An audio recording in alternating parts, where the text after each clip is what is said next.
G'day guys, I've just hopped off a call with Dan and his mentors and I didn't get a chance to run through the digging that I did of social media. So I looked at Dan's Instagram, everyone that he followed, and then I made a whole bunch of notes as to what people could be doing within the fitness industry to help improve their content.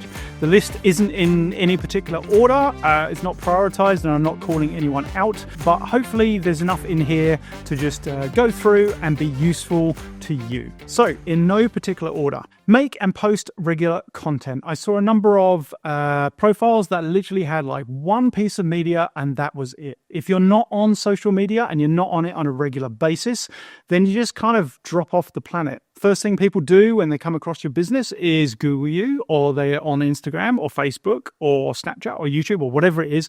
They'll try and find you. And if your social media profile is not active, then they kind of wonder if you still exist or you've shut down or something like that. So it is important to be putting content out on a regular basis. Number 2, wipe your lens and check before you film, because if you are using your phone and it's been in your pocket and then you got your grubby mitts all over it, or your kids are taking it and taking photos and all that sort of stuff, then the easiest thing to do is just give it a quick rub on your t-shirt and make sure that you don't have streaks running across. Next one, don't ask people to rotate their phone. We're on social media, it is a scroll this way, doesn't work this way. So don't be asking people to rotate their phone or produce your media in the content, the vertical content that is going to be viewed in.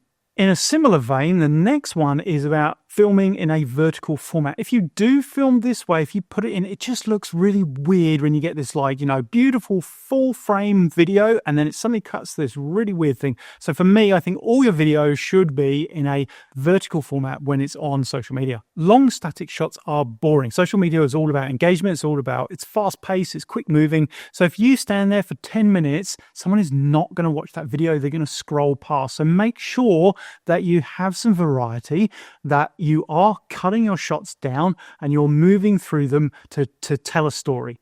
Buy a tripod, you dirty mongrel. If you're going to invest in gear, the best thing to start off with is a tripod. Steady your footage. It allows you, if you're going to shoot stuff for yourself, to put the phone somewhere and hold it at a height. The worst thing you can do, and not the worst thing, but a bad thing to do, is to constantly be having the same shot from the ground where you're resting against a sneaker, a trainer, or a dumbbell or something. Having that tripod allows you to keep shots at like head height. Camera movement with purpose. If you're going to move your camera, then make sure it's with purpose. You need to make sure that you're intentionally moving your camera, not just flicking between things that are sparkly and shiny and just grab your interest for that moment. Move it with purpose. In the same regard, your camera movement should move with flow, nice and gentle, so we're guiding the viewer around. We need to, if we're doing a pan, we need to stick with the pan. If we're doing an orbit, then we need to stick with the orbit, not change halfway through.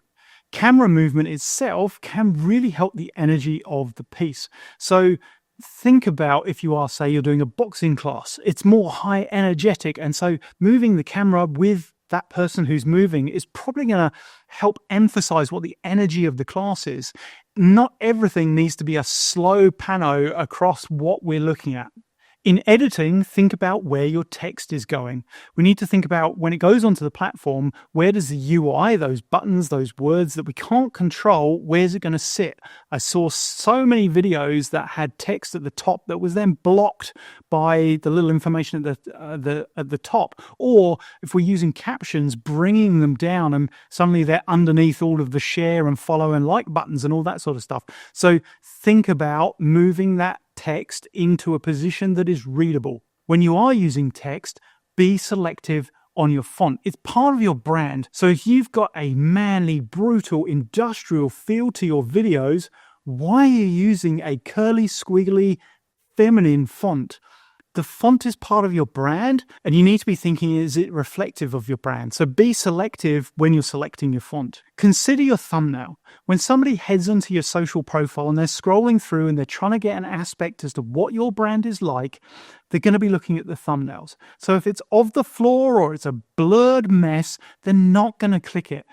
I'm not saying that you need to go through and make customized thumbnails for each one, but you can go through, select the video and select what the thumbnail is. Faces are really attractive.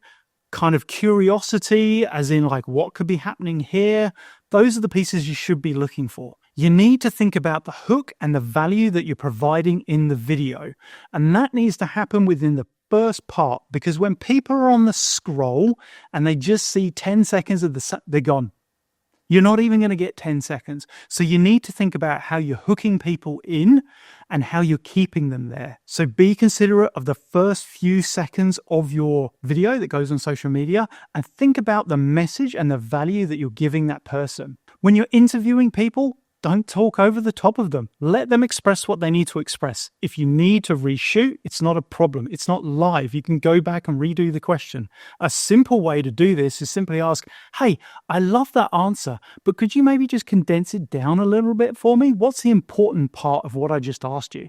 You'll get 2 variations of that question in their answer. You'll get a long one and you get a short one. And the long one might be useful for, say, long form content, and the short one is probably going to be more useful overall. The biggest mistake I see in interviewing is when someone is interviewing, they'll ask the question, and all we're seeing for 10 seconds is the person standing there blankly as they wait for the question to come to them. So in an ideal world, what we want to do is remove ourselves from being on video. We want to try and get that person to give the context back into their answer. So I will often give a bit of a briefing before we go and interview someone to say, hey, I know it sounds stupid, but I need you to think like a 5-year-old and give me the question back into the answer. So if I was to ask you, what color is the sky? And you just say blue, all I can use is blue, because I want to get rid of my horrible accent from being in the video. So to change that question, I would just be asking, what color is the sky today? And the response we really need to get from them is, today the sky is blue. Then we don't need to have 10 seconds of wasted footage. We can use that time to tell our story more effectively. Lighting, the biggest challenge with lighting is the difference between darkness and lightness. Our eyeballs are amazing, but cameras are not so great. And so they struggle with the bright images combined with the shadows. They can't produce both. So try and pick one or the other. We're really looking for consistent lighting. One thing I notice in a lot of content, flickering lights. This is basically happening because the refresh cycle of the lights is happening at a different speed to what your camera's shooting at. The most expensive way to solve this is to change the lights. The cheapest way is to drop into the manual settings and adjust so that you can't see that flicker.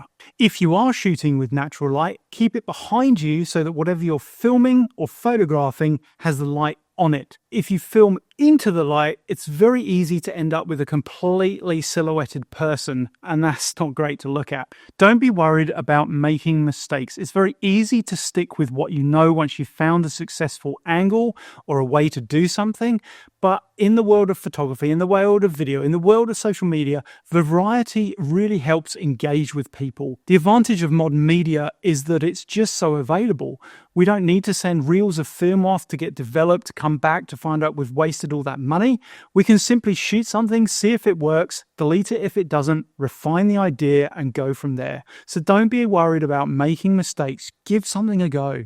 For every video, think about who is your target audience. Fitness professionals online have this problem that they're trying to communicate with their existing clients, but also bring in new clients. And so often we spend so much time trying to appease the people who are already in our business that we forget that we're trying to target people who aren't. By constantly thinking who's our audience, it helps us to develop content that's relevant for that person. It helps us to film the right stuff, to photograph the right stuff, to edit in a way that's interesting for bringing those people into our business. Funny and trending videos have their limits. Look, they're great for getting visibility, they're great for making people laugh, but if every single piece of content is a funny piece of content, then what are you actually doing as a business? Are you a fitness professional or are you a comedian? Pinned posts are important, so stop putting trash in them. When someone goes onto a social media profile, the first thing that they're going to be looking for is those pinned posts, because those pinned posts show what's important to the business that they really want you to watch.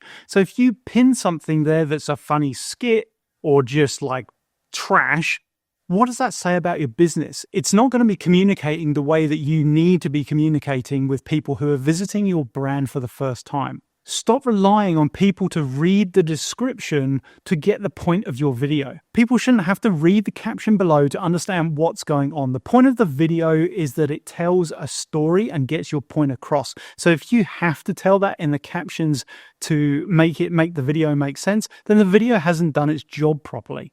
So there you go. There's my big long list of things that I think we can sort out on social media within the fitness industry. Hopefully it's been of use. I've not been too sassy or aggressive. But yeah, I want to see everyone getting out there, shooting content that really helps their business. And I encourage you to do that. It's often difficult to step in front of a camera. It's difficult to learn a new skill, but I really think it's a great way for business owners to actually market their business and get a very authentic message out to the people who could be engaging with them. If I've missed anything or you've got any questions, I'd love to hear your feedback, so please feel free to get in touch. Thanks for watching. Gingerbeard Media. Get on beard.